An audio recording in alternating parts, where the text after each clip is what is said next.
안녕하세요. 생생법률쇼 진행을 맡은 양지민입니다.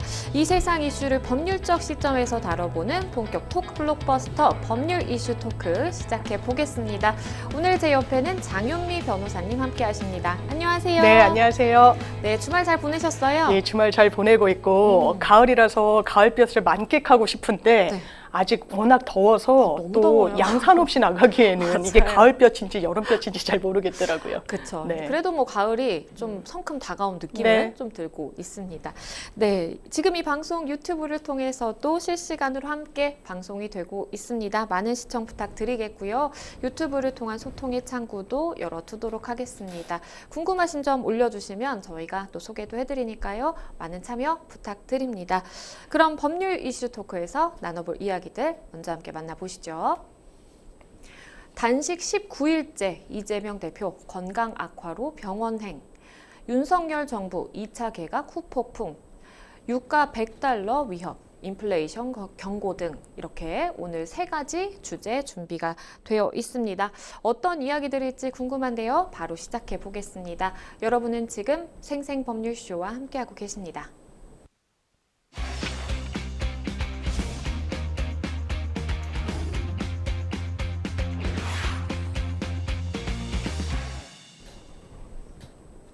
네, 법률 이슈 토크 본격적으로 시작해 보겠습니다.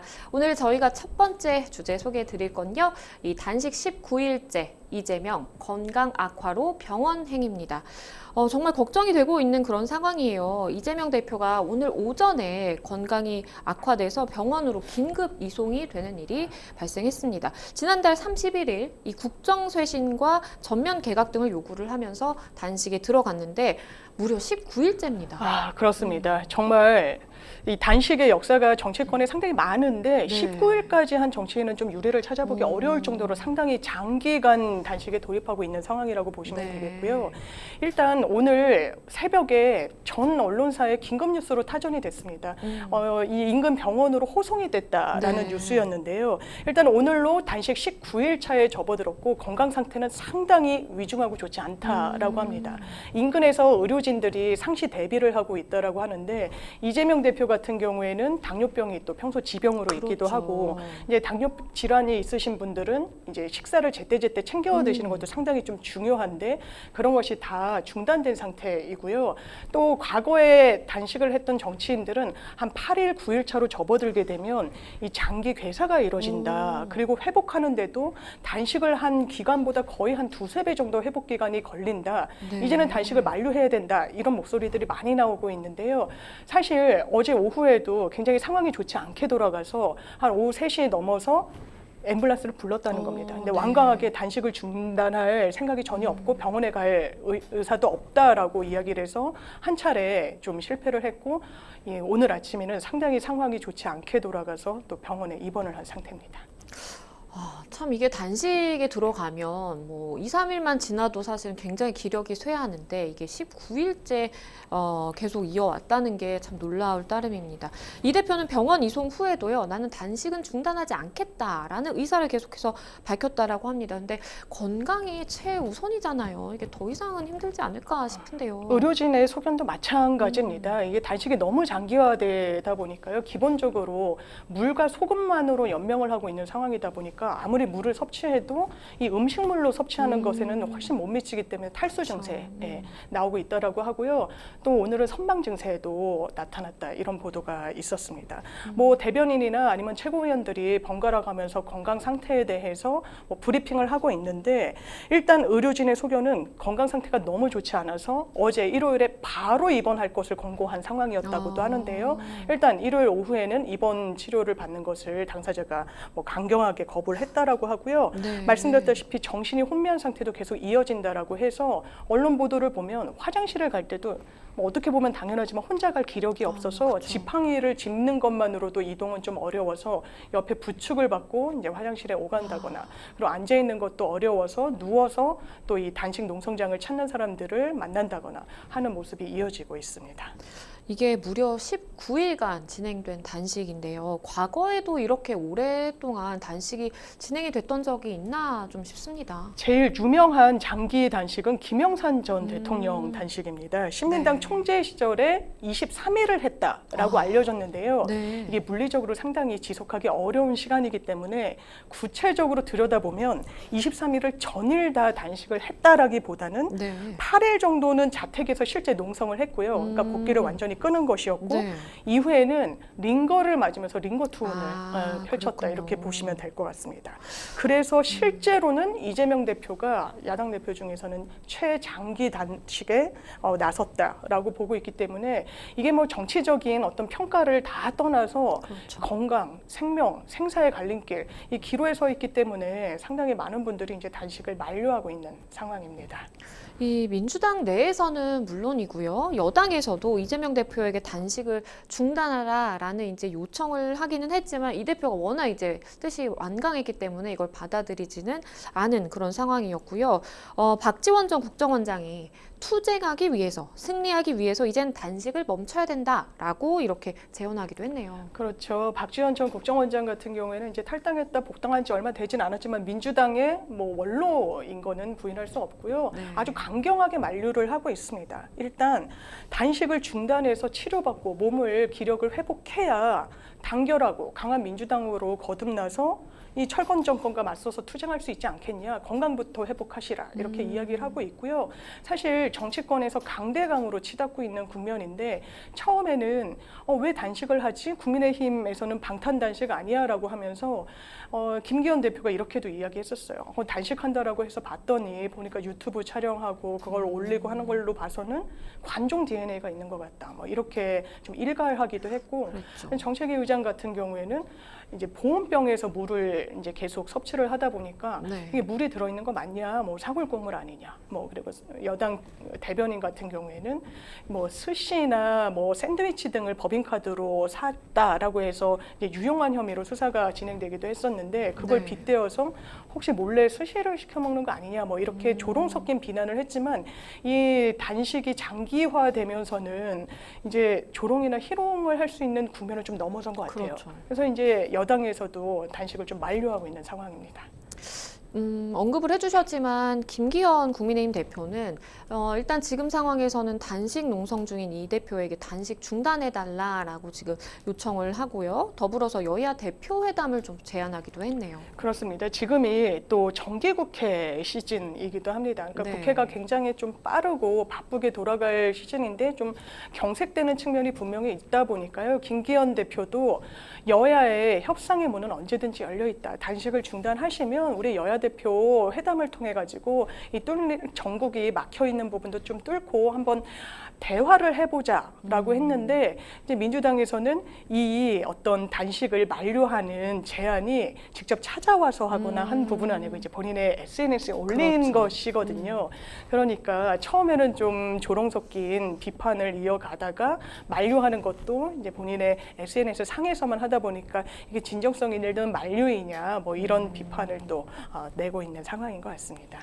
사실 이 홍준표 대구시장 초반에는 이재명 대표를 향해서 조금 조롱 섞인 이야기를 좀 했던 걸로 기억을 하는데요. 하지만 상황이 좀 바뀌었습니다. 지금 이 이재명 대표의 단식을 조롱한 것을 사과하면서 단식을 중단하라라고 요청을 했네요. 그렇습니다. 일단 홍준표 시장은요. 이재명 대표가 단식 5일차에 접어들 때 본인의 SNS에 글 하나를 올렸습니다. 네. 내용은요. 반찬 투정하면서 밥 안 먹겠다고 투정 부리는 어린애처럼 나라 일 그렇게 하는 거 아니다.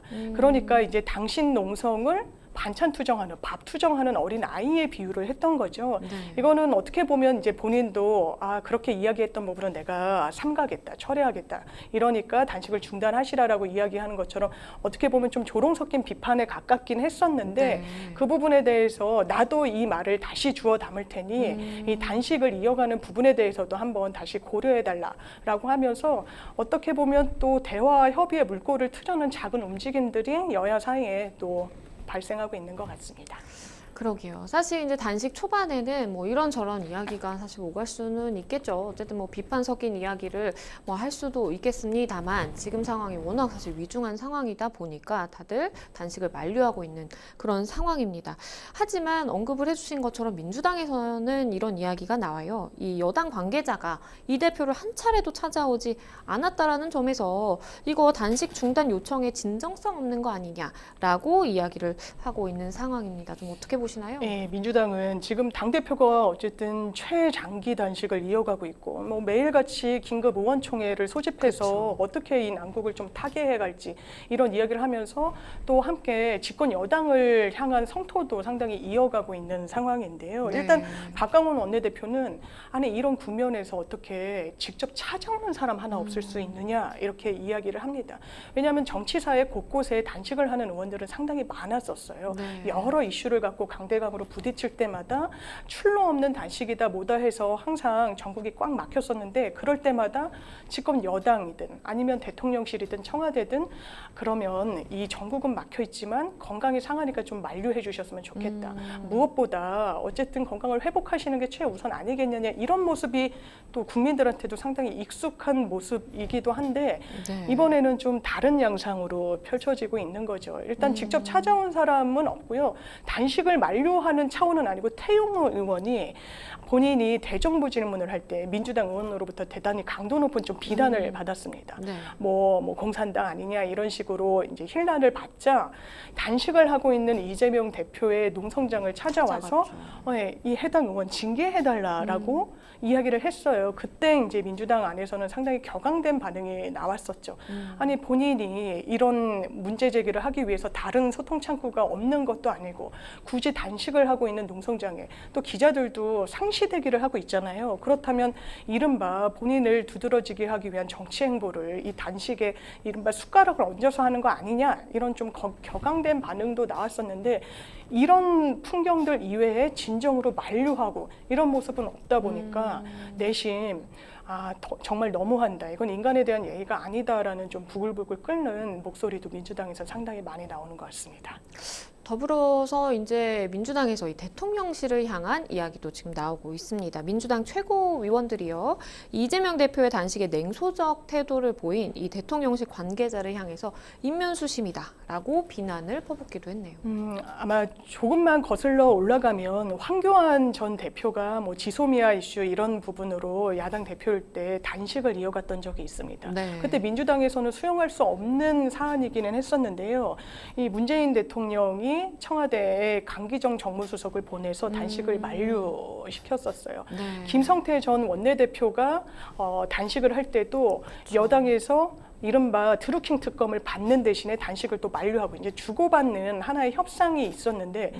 지금 대통령실에서는 그런 모습을 좀 찾아보기도 어렵고 앞으로 기대하기도 좀 어렵다고 판단을 한 것 같습니다. 왜냐하면 최근에 대통령실에서 이재명 대표의 단식에 대해서 어떻게 생각하냐 대통령께서 또 출국을 하시는데 그렇다면 더 만날 수 없는 상황이라서 혹시 그러네. 메시지를 내느냐 등등을 취재한 바가 있었는데요. 그때 이런 어떤 워딩이 나왔었습니다. 대통령실 핵심 관계자가 누가 단식하랬냐 라고 이야기를 했어요.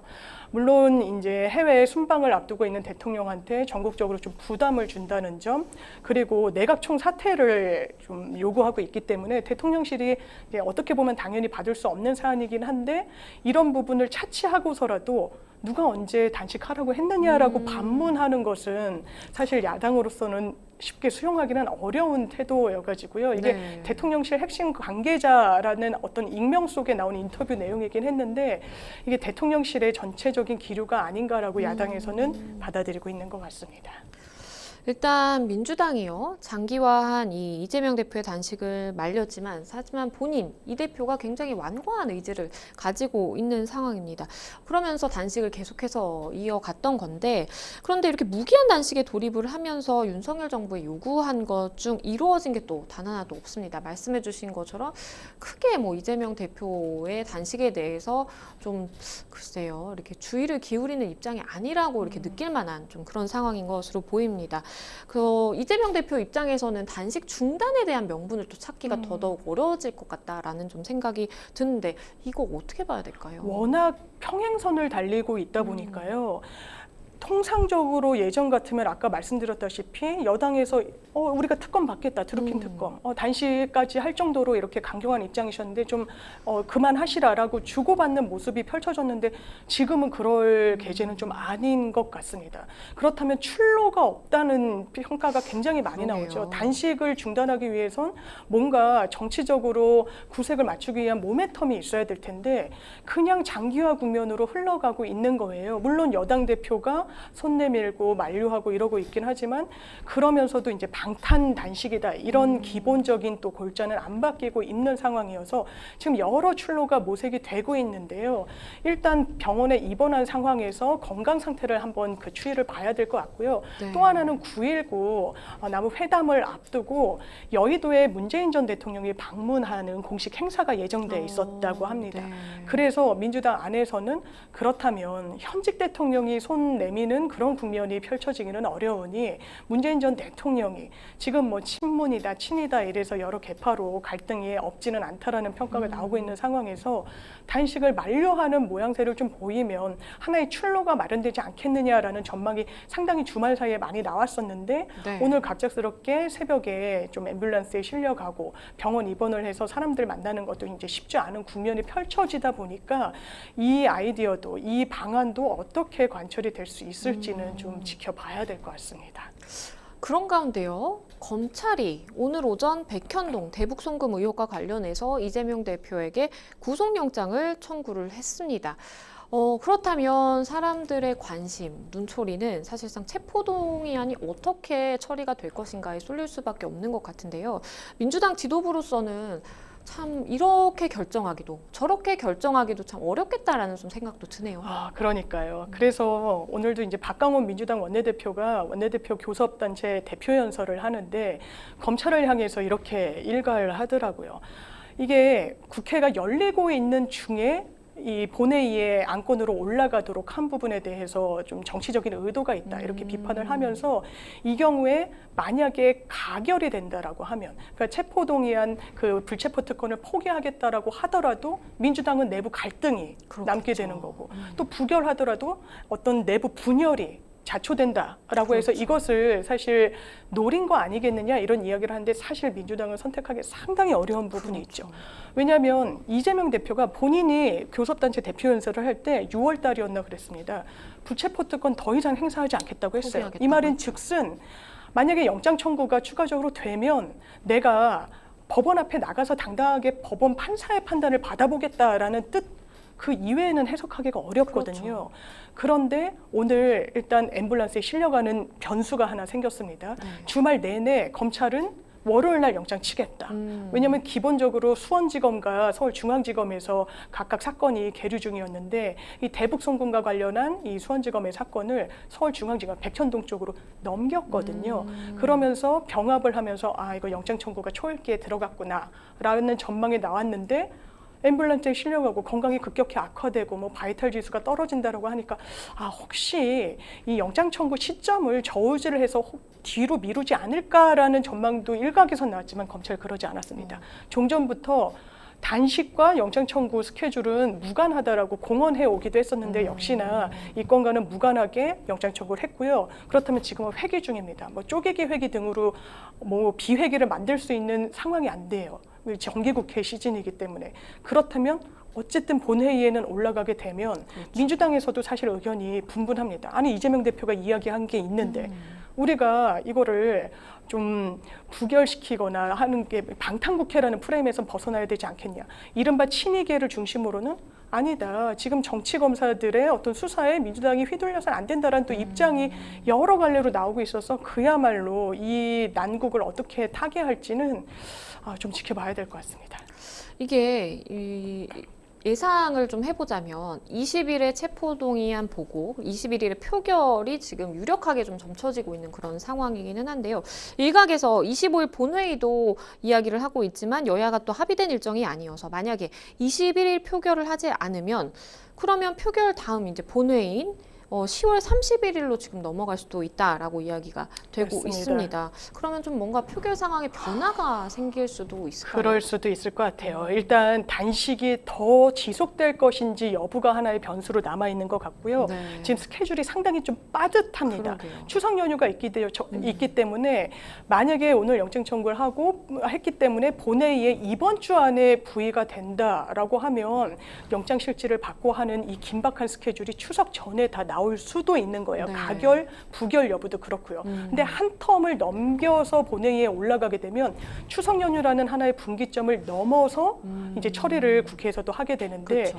추석은 이른바 추석 민심이란 걸 상당히 주요하게 정치인들이 수집하기도 하고 세평을 듣기도 하잖아요. 그렇다면 각 지방에 내려갔을 때 의원들이 정치인들이 이 검찰 수사가 무리하다고 하는지 아니면 검찰 수사에 맞서서 이재명이라는 정치인을 민주당이 옹이하는 게 그게 부적절하다고 하는지 국민 평가도 좀 엇갈릴 수가 있기 때문에 네. 그런 국민의 여론 동향과도 상당히 맞물려서 앞으로의 정치적인 양상이 펼쳐질 것 같습니다.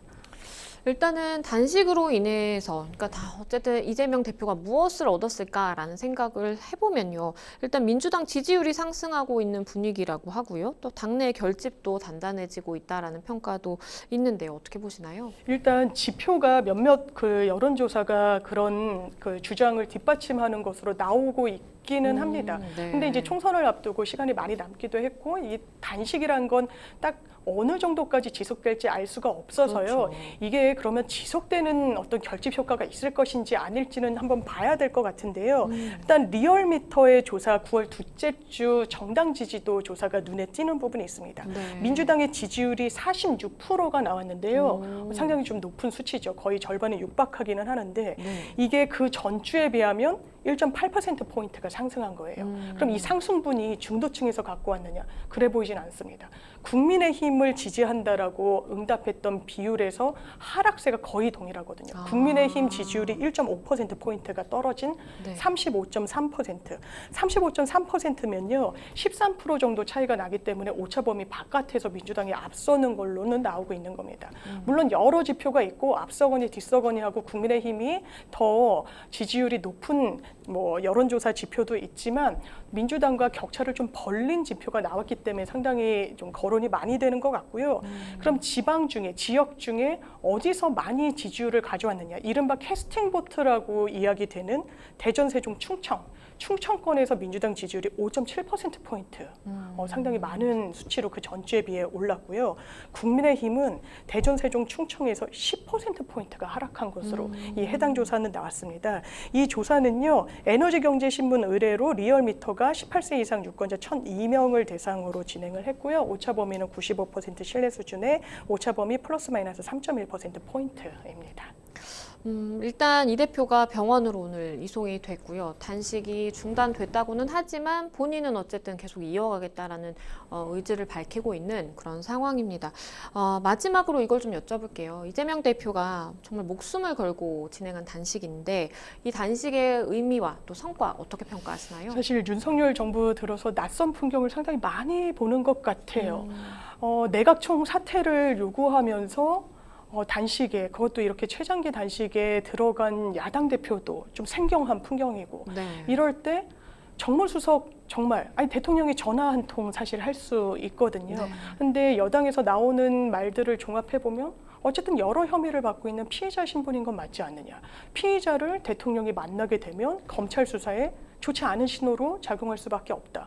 그런데 이거는 수사에만 좀 방점을 찍었을 때 그렇게 평가를 할 수 있어 보이긴 하는데 이건 정치 영역이잖아요. 그리고 피의자라고 했을 때 이게 죄가 확정된 것도 아닌 상황이어서 그런데 정치 지형이 또 국민의힘이 다수석을 점하고 있는 당이 아니라 어떤 소수 정당인 상황 아니겠습니까? 예, 절대 다수석을 민주당이 점하고 있기 때문에 국정 운영의 파트너임을 부인할래야 부인할 수가 없는데 너무 서로 강대강으로 치닫는다. 그러니까 한덕수 총리에 대해서도 해임 건의안을 다시 한번 국회에 제출하기도 하고, 뭐 이종석 국방부 장관에 대해서는 지금은 철회하긴 했지만 다시 탄핵 소추를 하겠다라고 이야기가 나오기도 했고, 이 국회가 전혀 어떤 주고받거나 대화를 하거나 협상을 하는 모습이라기보다는 끝까지 부딪히고 혐오가 정말 난무하는 그런 양상으로 가고 있는 그 피해는 이건 집권 여당에도 부담이 될 테지만 궁극적으로는 우리 국민들한테 피해가 갈 수밖에 없어 보여서 그렇죠. 좀 안타깝습니다. 네, 첫 번째 법률 이슈 토크 이재명 대표의 단식 관련된 이야기 짚어봤습니다. 네, 여러분은 지금 생생법률쇼와 함께하고 계십니다.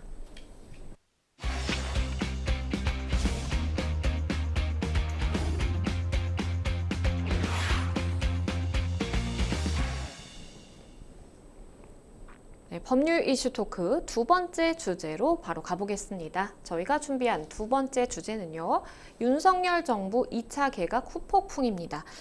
윤석열 대통령이 지난 13일 국방부, 문체부, 여성가족부 장관을 교체하는 2차 개각을 단행을 했습니다.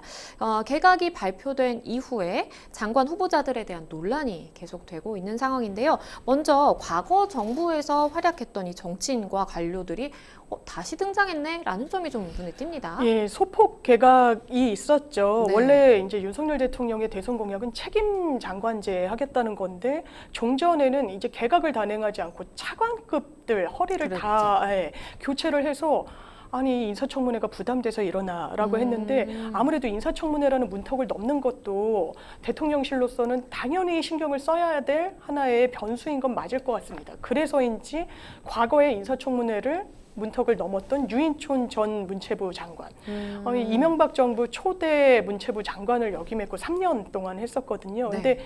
공과 과와 명과 암이 비교적 좀 뚜렷하다 이런 평가가 나오고 있고 이제 이른이 넘으셨더라고요. 이제 저도 어렸을 때 즐겨보던 전원일기의 양촌리 맞아요. 이장댁 둘째 아들, 굉장히 좀 청년 농업인 이런 이미지로 나왔었는데 이명박 정부도 벌써 몇 년 전입니까? 그때 또 초대 장관이었기 때문에 이건 너무 올드보이 아니냐, 인력풀이 대통령 주변에 상당히 좀 없는 거 아니냐 이런 또 우려 섞인 평가가 나오고 있기도 하고요. 네.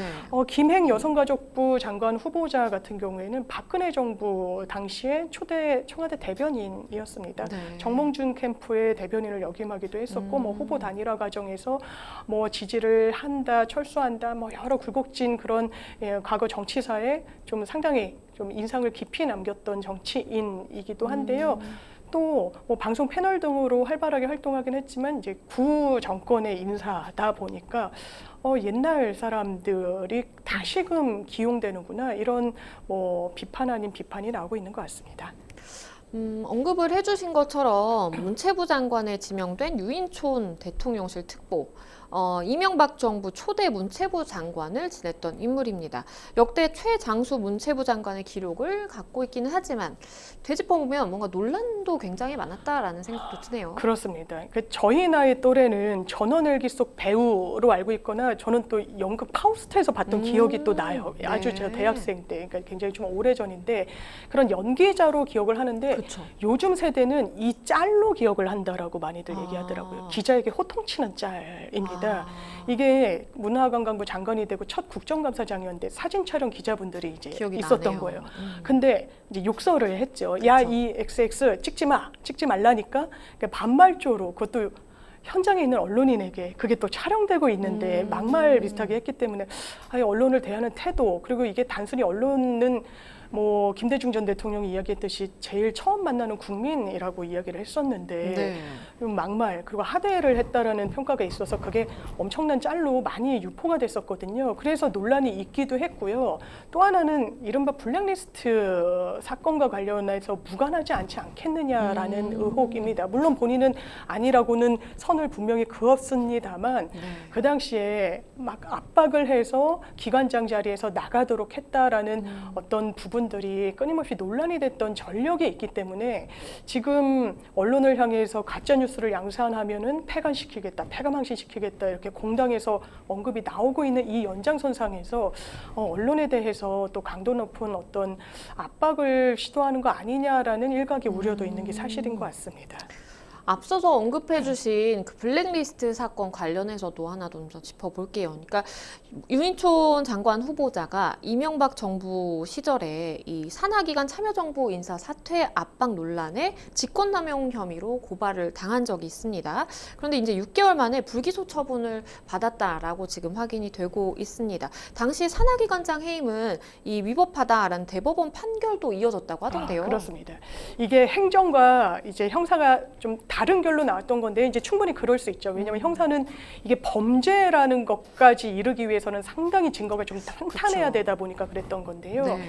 일단 직권남용 그리고 뭐 여러 혐의로 고발이 됐었습니다. 그 네. 당시에 문제가 됐던 건 한국문화예술위원회라는 이 문화관광부 산하에 기관이 있습니다. 네. 거기에 기관장인 김정헌 전 위원장한테 이거 기금 운영을 잘못했다라는 이유로 경질을 했어요. 네. 그런데 이 과정 중에서 혹시 직권남용 소지가 있었던 거 아니냐? 이게 위법행위를 넘어서서 이게 불법으로 좀 강제성을 수반했던 거 아니냐라는 부분에 대해서는 무혐의로 끝났지만요. 이분이 나중에 행정소송을 단행을 합니다. 나 이거 해임은 부적절하다. 거기에 대해서 대법원까지 갔을 때는 이거 해임이 위법한 건 맞다라고 판결이 내려졌던 거거든요. 그러니까 그 과정에서 직권남용의 범죄로까지 유인촌 전 장관에게 혐의가 있다라고 밝혀지진 않았지만 네. 최소한 그 과정 중에 행정 절차상 위법성이 있었다라는 판단은 받았던 바가 있습니다. 이번에는 여성가족부 장관 이야기도 좀 해볼게요. 공약과 현실 사이의 균형 가장 좀 큰 고민이다라고 보입니다. 김행 후보자 여성가족부 장관 발탁도 가장 많은 좀 논란에 서 있다라는 생각도 드네요. 그렇습니다. 왜냐하면요, 일단 여성가족부와 관련해서는 대통령의 입장이 확고합니다. 대선 공약으로 그랬죠. 여성가족부 폐지 딱 맞아요. 7글자를 해서 그때 이른바 왜 여성가족부만 있느냐, 양성평등을 지향해야 되는 거 아니냐에 더해서 근데 민주당에서 내부 성비위가 있을 때 여성가족부 장관의 실언 등이 있었기 때문에 특히 이른바 이대남이라고 하는 유권자들이 이 공약을 상당히 지지했었단 그랬죠. 말이에요. 그래서 여성가족부의 업무 보고에서도 어떻게 여성가족부를 없앨 것인지와 관련해서 업무 보고가 가고 그랬는데 지금 오히려 여성가족부와 관련한 예산은 더 책정이 되고 좀 언밸런스하고 맞지 않는 부분이 있는 겁니다. 네. 그러니까 당연히 김행 장관 후보자한테도 여성가족부 장관이니까 물었던 거죠. 그랬더니 이 발언 내용도 상당히 좀 화제 아닌 화제가 되기도 했었는데 뭐라고 이야기를 했냐면요. 기자들 앞에 이 여성가족부를 드라마틱하게 엑시트하겠다고 했습니다. 그러니까 뭔가 대단히 뭐 행복하게 이 여성가족부 일원들이 조직을 떠날 수 있도록 하겠다는 언급도 하면서 없애겠다는 이야기를 한 건데요. 이게 대통령의 공약과 일맥상통하긴 하지만 전혀 논의되고 있지 않거든요. 네. 이게 정부조직법 개정이 필요한 부분이고 그렇죠.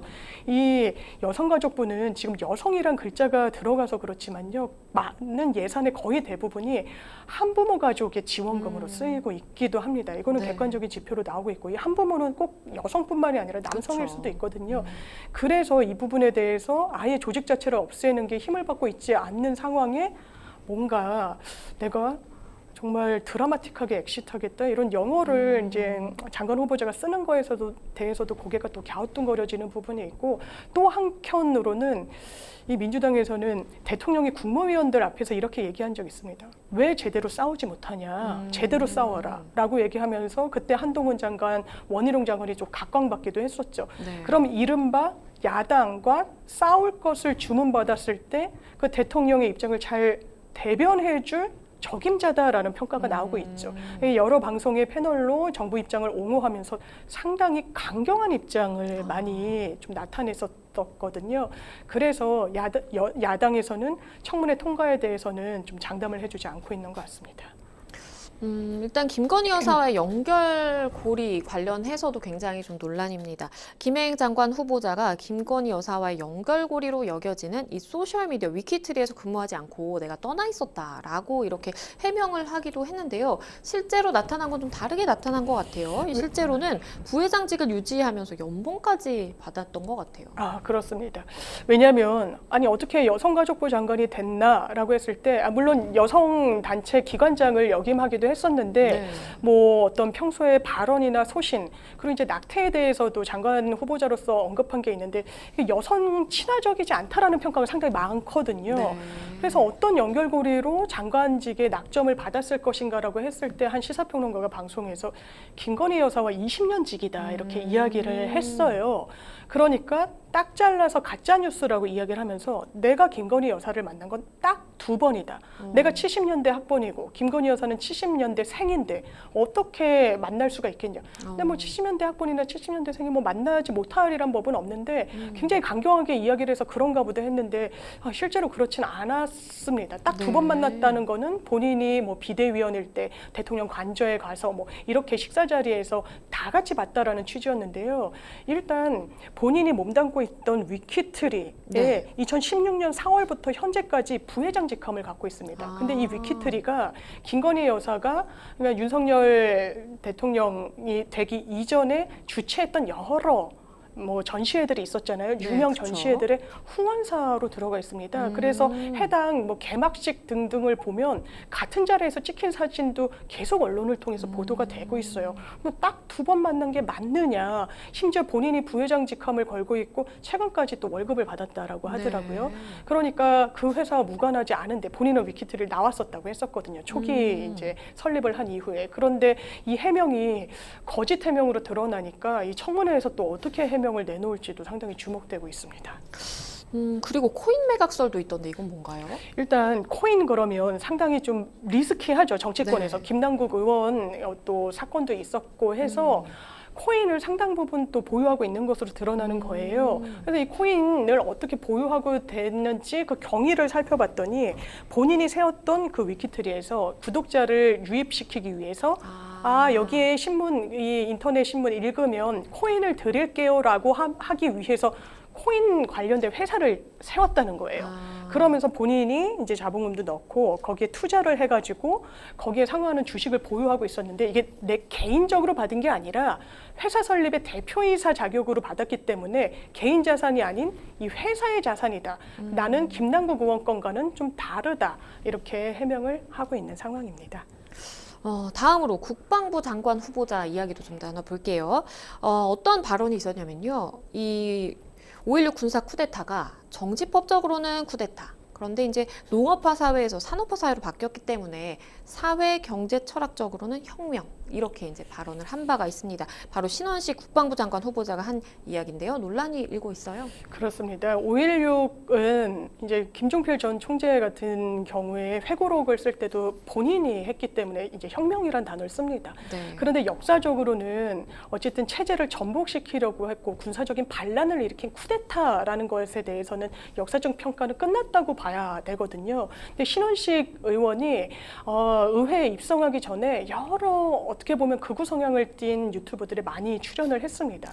그러면서 여러 이야기들을 남겼는데 그 역사적인 시각이 상당히 비판을 받고 있는 거예요. 5.16에 대해서도 이 부분을 혁명이라고 칭했는데 이 부분은 5.16 이후에 사실 군사독재 시기가 도래를 하게 됐고 많은 사람들이 또 죽임을 당하기도 했던 역사가 있습니다. 박정희 전 대통령도 명과 암이 있는 정치 지도자였죠. 근데 혁명이라고 명명하는 순간 그 이후에 과가 묻히게 되다 보니까 이 부분에 대해서 역사인식을 제대로 갖고 있는 게 맞느냐라는 비판이 야당에서 나오고 있습니다. 그리고요, 더불어서 이 12.12 쿠데타에 대해서도 굉장히 옹호하는 발언을 하기도 했고, 이 군부 독재 이후에 형성된 이 87년 체제에 대해서도 굉장히 부정적인 입장을 밝혔다고요? 그렇습니다. 이제 12.12는요, 대법원에서 김영삼 전 대통령 때 전두환, 노태우 두 전직 대통령을 재판대에 세우면서 역사적인 평가가 끝냈습니다. 네. 이건 대법원에서 명시하기를 군사 쿠데타라고 결정을 했습니다. 네. 근데 이 부분에 대해서 쿠데타라는 건 일단 종전의 정치 체제를 전복시키기 위해서 이제 무도하게 군사 반란을 일으켰다라는 의미가 담겨져 있는 건데 거기에 대해서 국민 잘 먹고 잘 살게 하려고 했다라고 이야기를 한 거예요. 이거는 어떤 쿠데타적인 성격을 상당히 좀 몰각시키는 역사 인식일 수 있어서 이 부분에 대해서 비판이 나오니까 그렇지 않습니다. 좀 말을 또 주워 담는 부분이 있는 것 같습니다. 저는 대법원에서 12.12에 대해서 쿠데타라고 평가한 부분에 대해서 한치도 다른 의견을 갖고 있지 않습니다. 라고 이야기를 하고 있어서 오히려 일각에서는 역사관이 문제인 게 아니라 본인이 처한 상황에 따라서 이 말 저 말을 하는 게 더 문제가 아니냐라는 비판도 나오고 있고요. 또 87년 체제, 그러니까 이른바 뭐 넥타이 부대까지 해서 학생운동뿐만 아니라 여러 시민들이 이 직선제를 요구하면서 이 헌법을 개헌을 일궈낸 이 일련의 과정이 분명히 역사적으로 평가받을 수 있는데 이렇게 좀 폄훼했습니다. 자유민주주의가 아니라 인민민주주의로 뚜벅뚜벅 걸어가는 행보였고 88 체제라고 하는데 아마 87년 체계를 언급하는 것 같긴 한데요. 88 체제에 30년이 지난 지금 우리가 모든 것을 잃을 판이다.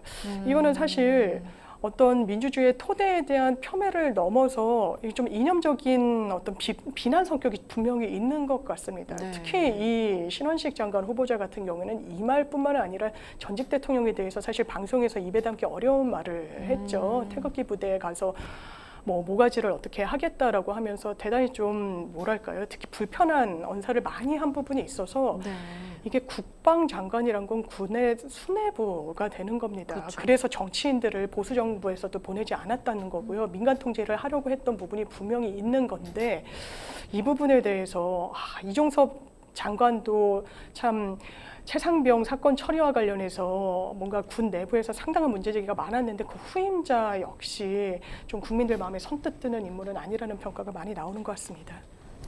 글쎄요. 지금 뭐 짧은 시간 안에 짚어본 것만으로도 굉장히 논란거리가 될 만한 좀 이슈들이 많이 있는 것 같다라는 생각이 드는데요.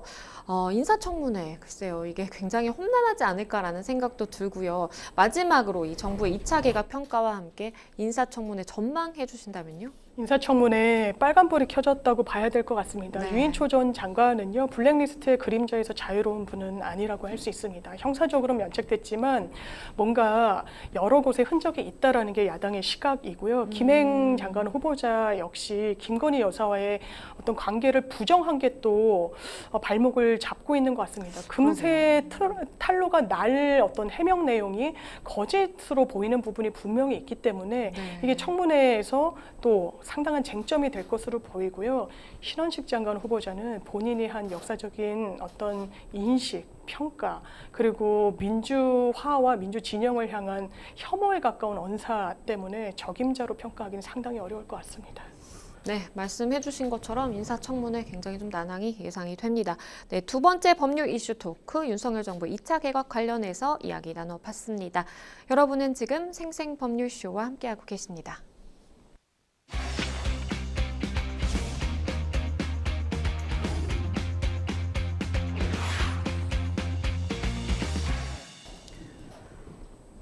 네, 법률 이슈 토크 세 번째 주제로 가보겠습니다. 유가 100달러 위협, 인플레이션 경고 등입니다. 오면서 이 주유소에 적힌 글자 보고 정말 깜짝 놀랐습니다. 그도 그럴 것이 이 글로벌 원유 시장의 공급 부족이 이어질 것이다 라는 전망이 나오면서요. 국제 유가가 배럴당 92달러를 넘어서면서 다시 연고점을 갈아치웠습니다. 최근 3개월 사이에요. 국제 유가가 최대 30% 가까이 치솟았다라고 합니다. 이거 정말 큰일 났다라는 생각이 드는데요. 관련 이야기 좀 나눠볼게요. 국제유가가 상승세를 지속하면서 말씀드린 것처럼 이 연중 최고치를 경신을 했습니다. 이게 100달러가 정말 넘을 건가 봐요. 그런 전망이 지금부터 나오고 있습니다. 저도 차량에 기름 넣기가 무서운 그런 지경인데요. 원유 공급 차질이 1차적인 원인으로 지목되고 있는데 일단 국제유가 상승세를 지속하고 있기 때문에 이게 연내 100달러를 돌파할 것이다. 이런 우려 섞인 전망치도 나오고 있는데요. 일단 뉴욕 상업거래소에서 현지 시간으로 15일치 서부 텍사스산 원유 선물 가격은요. 배럴당 90.77달러였습니다. 거의 100달러에 육박하고 있는 거죠. 그리고 11월분 인도분 브렌트유 선물도요. 전날 종가 대비 0.23달러가 올라서 93.93달러. 역시 마찬가지로 100달러에 육박하고 있습니다. 그렇다면 왜 이렇게 원유 가격이 상승하고 있느냐? 기본적으로 러시아와 사우디아라비아에서 감산을 연장하겠다. 그러니까 석유 생산을 줄이는 것을 연장해 나가겠다라고 밝혀서요. 일단 전 세계 시장에서 공급 물량 자체가 달리는 그런 상황이고요. 그런 우려 속에 연일 유가가 치솟고 있는 상황인데요. 그렇기 때문에 장기적으로는 연내 100달러도 경신할 수 있다. 이런 평가가 나옵니다. 국제유가가 이 100달러를 향해서 치닫기 시작하면서 한국은행의 고민도 깊어지고 있습니다. 한은은 최근까지 소비자 물가 상승률 둔화에 힘입어서 5회 연속 기준금리 동결 결정을 내렸는데, 그런데 물가가 이게 좀 심상치가 않은 좀 그런 상황이다 보니까 이거 좀 어떻게 해야 되나 굉장히 고민이 될 것 같아요. 맞습니다. 시중에 물가 상승률을 지금 유가가 견인하고 있다는 네. 분석이 많이 나오고 있습니다. 시장에서 그만큼 물량 유동성이 확대되다 보면 물가 상승 요인으로 작용할 수밖에 없는 것이고요. 실제로 지표가 이렇게 보여주고 있는데요. 지난 7월 소비자 물가 상승률이 2.3%, 이게 2년 만에 가장 낮은 수치이기는 한데요. 여기에 국제유가 오름세 영향이 적지 않다는 게 전문가들의 분석입니다. 실제로 석유류의 어떤 상승세가 물가 상승에 기여한 부분이 퍼센테이지로 따지면 80% 이상이라는 거예요. 그렇다면 석유 유가가 잡히지 않을 것으로 보이고 네. 당장은 잡히지 않는다면 향후 계속해서 올라갈 수밖에 없을 것인데 미국에서 연일 금리 인상을 하더라도 한국은행은 비교적 금리 인상을 좀 자제하는 추세이긴 했거든요. 네.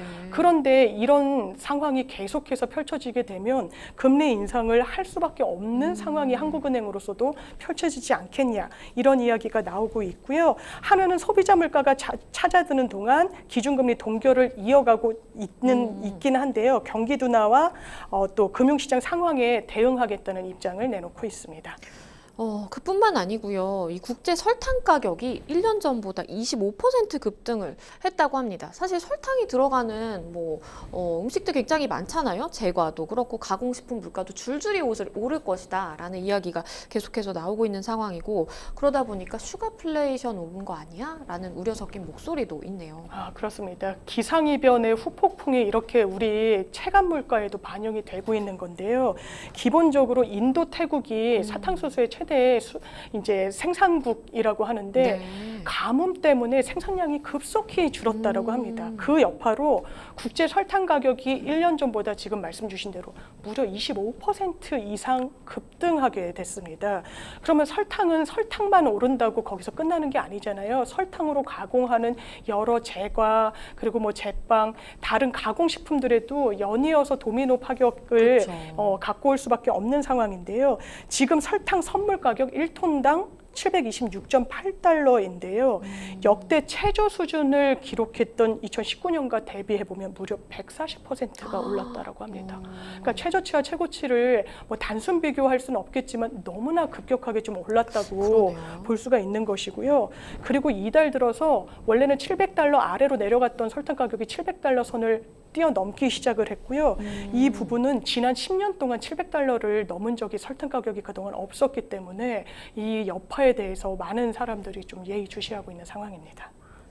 이렇게 유가가 고공행진하다 보니까 사실은 잠잠해지던 인플레이션을 다시 좀 자극을 하는 거 아니냐라고 많은 사람들이 걱정을 하고 있는 그런 상황입니다.